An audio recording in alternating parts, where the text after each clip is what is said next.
pick up your damn suffering and bear it. Because that's the thing too, is that if you stand still, you fall backwards. You make everything you're complaining about infinitely worse. There's this idea that hell is a bottomless pit, and that's because no matter how bad it is, some stupid son of a bitch like you could figure out a way to make it a lot worse.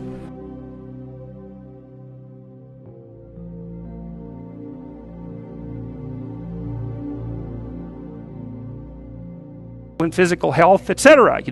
That's what life is about. And if you don't have any of those things, well, then all you've got left is misery and suffering. So that's a bad deal for you.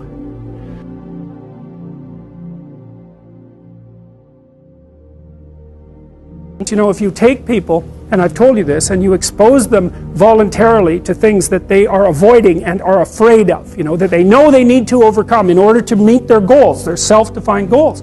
If you can teach people to stand up in the face of the things they're afraid of, they get stronger.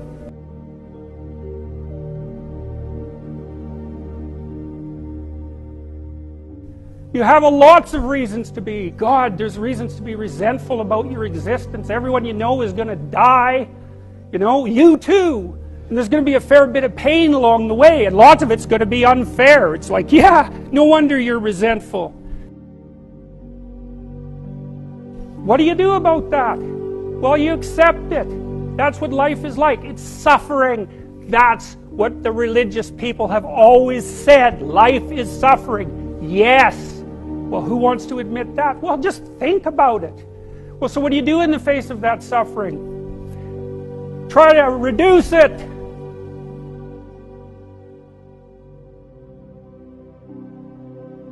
I made the general specific, which is kind of what you have to do if you really want to make a point.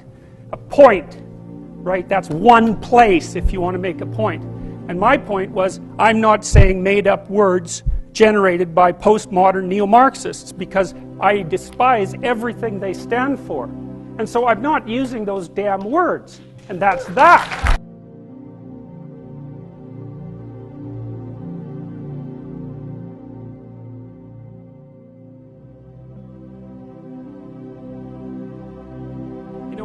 The thing is, the postmodernists, you might think, well, your culture is good for something. It gives you a hierarchy of value. It rewards competent people. It gives you a direction so you can climb up, because otherwise everything's leveled to nothing, and then why do anything? Well, they don't care about any of that. They don't believe that there's any such thing as competence. They don't believe that there's any such thing as up.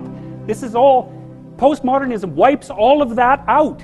And so when the postmodernists analyze a text, all they care about is how it privileges the position of the author and who it oppresses.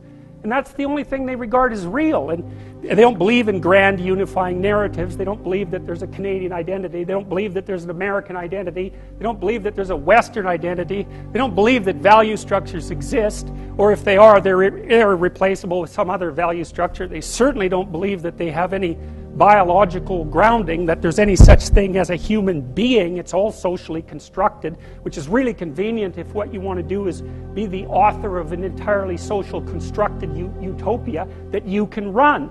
And then when the Marxists say, well, that wasn't real Marxism, what it really means, and I've thought about this for a long time, it's the most arrogant possible statement anyone could ever make. It means, if I would have been in Stalin's position, I would have ushered in the damn utopia instead of the genocidal massacres, because I understand the doctrine of Marxism and everything about me is good. It's like, well, think again, sunshine. You don't understand it. You don't understand it. And you're not that good. And if the power was in your hands, assuming you had the competence, which you don't, you wouldn't have done any better. And even if you had, there would have been someone else waiting right behind you to shoot you the first time you actually tried to do anything good. And that's what happened to all the old guard who ran the damn revolution. Stalin rounded them all up and shot them, along with their families and millions of other people. So even if you do happen to be that avatar of moral purity that you claim implicitly, the probability that you'd get to act out your goodness in relationship to those possessed by your ideology is zero. So there's...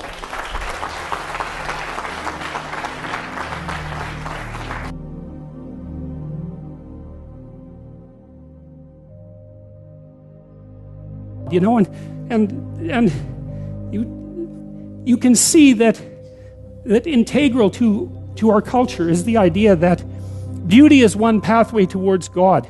And if you can't find another pathway, then why don't you use beauty? I'm sure most of you do that with music, because music is the one thing that modern people can't be cynical about.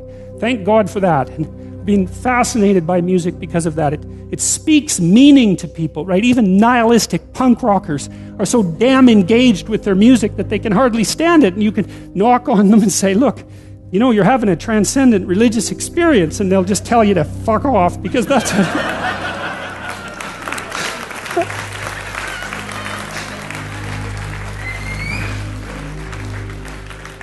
because that's what punk rockers have to do, but but that's still what's happening, you know. I mean, it's still what's happening. So, okay, so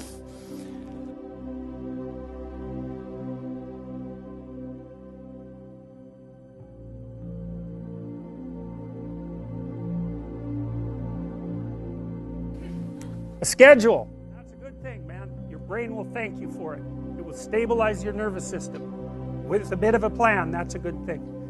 You need a career, you need something productive to do with your time, you need to regulate your use of drugs and alcohol, most particularly alcohol, because that does it in a lot of people. You need a family, like the family you have, your parents and all that. It'd be nice if you all got along, you could work on that, that's a good thing to work on. And then, you know, you probably need children at some point, and that's life.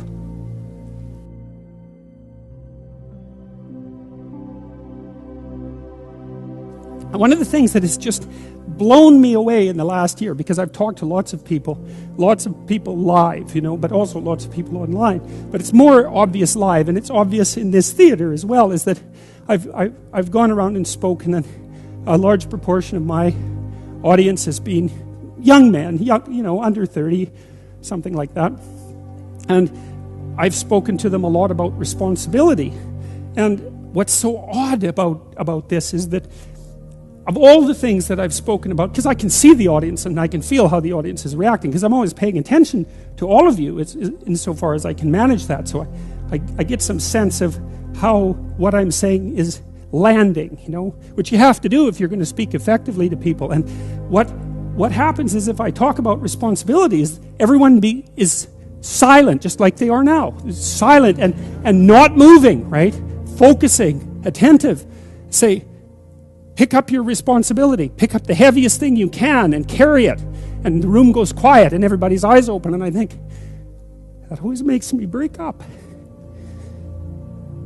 I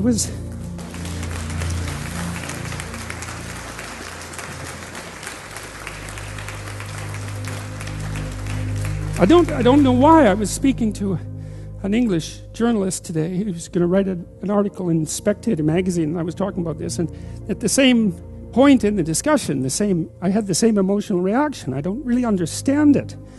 I think it's something. There's something about it that's so crucial, because, you know, we've been fed this unending diet of rights and freedoms, and there's something about that, there's something about that that's so pathologically wrong, and people are starving for the antidote, and the antidote is truth and responsibility, right? And it isn't because that's what you should do in some I know better, or someone knows better for you what you should do sense. It's that that's the secret to a meaningful life, and without a meaningful life, then all you have is suffering and nihilism and despair and all of that, and self-contempt, and that's not good. And so it's necessary for men to stand up and take responsibility, and they all know that and are starving for that message. And the message is more that that's also a good thing, to stand up and take responsibility, because you're cursed so much now from when you're young with this notion that your active engagement with the world is part of what is destroying and undermining the planet and adding to the tyranny of the social systems. It's like, how about not so much of that, hey? Because it's too soul deadening. It's anti-human right to the core. And my sense instead is that, you know, if you were able to reveal the best of yourself to you in the world, that you would be an overwhelming force for good.